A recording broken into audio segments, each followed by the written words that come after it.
Honghuzi Chinese. Unified ideographed, unified ideographed, unified ideographed, lit. Redbeards were armed Chinese robbers and bandits in the areas of the eastern Russia-China borderland, comprising southeastern Siberia, the Russian Far East, and northeast China, then known as Manchuria. The word has been variously transliterated as Honghuzi, Honghuzi, Hunghuts, Hunhutze, etc. There is also a common transliteration from Russian, Honghuzi, and a back formation for the singular, Honghuzi. Resistance to foreign occupation. Near the end of the 19th century, the Honghuzi harassed Russian efforts to build the Manchurian Railway and in general plagued the Russian troops in Manchuria. The Honghuzi participated in the Boxer Rebellion against the Eight-Nation Alliance, and after the Russian invasion of Manchuria carried on guerrilla warfare against the Russian occupation. The origin of most Honghuzi was China proper. Many Honghuzi were former Chinese soldiers or unemployed laborers. Boxer Rebellion. Louis Livingston Seaman wrote about an incident in which the Honghuzi, who were also Boxers, ambushed, tortured and executed an Eight-Nation Alliance force consisting of Sikhs. The Honghuzi also participated in the Battle of Blagoveshchensk, where the Russians carried out a massacre of Chinese civilians. Resistance to the Russian Empire.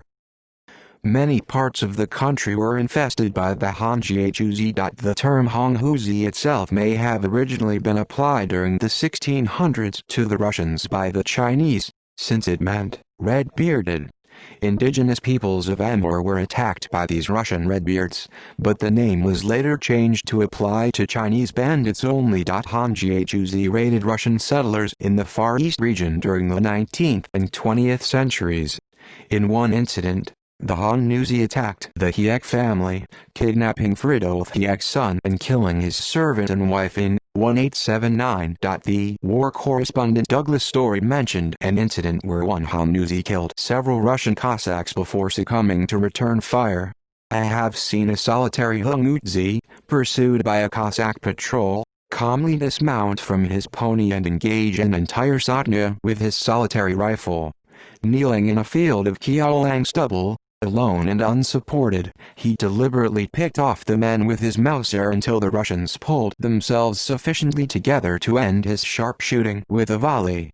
During the Russo-Japanese War, the Honghuzi took advantage of the conflict to carry out attacks against Russian forces. There was also at the end of February a report that a landmine had exploded at the Russian station at Hayenko, on the south coast of Liaotung, between the Yalu and Port Arthur. The Russians had expected the Japanese would try to land here, as it was one of their principal landing places in the War of 1894 against China, so the place was mined, and it was said that the Honghuzi attacked the Russians in force, and managed to blow up the mine, with a loss of 200 Russian soldiers.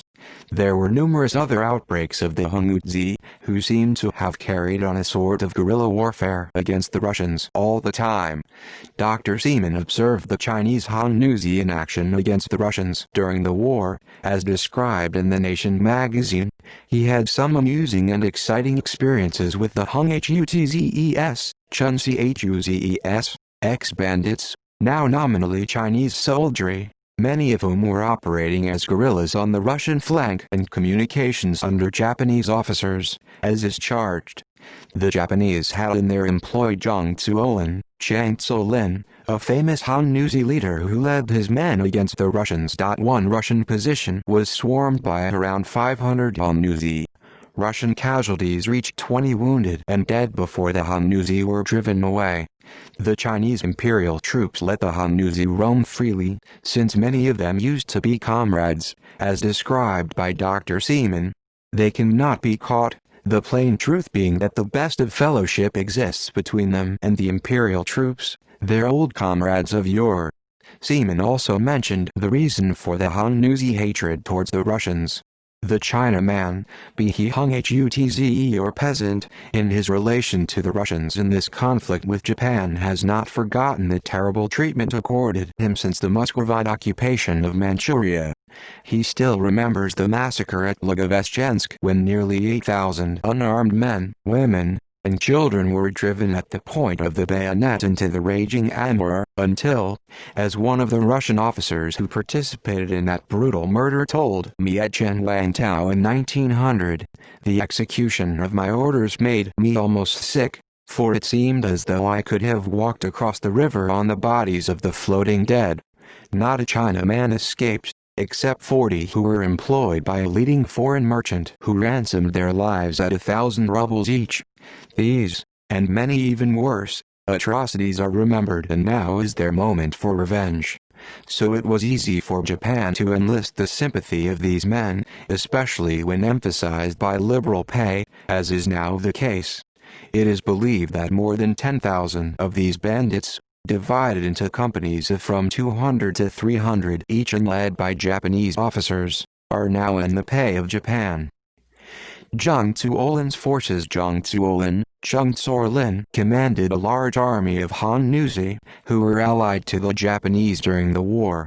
Louis Livingston Seaman wrote an account of his meeting with Zheng and his army.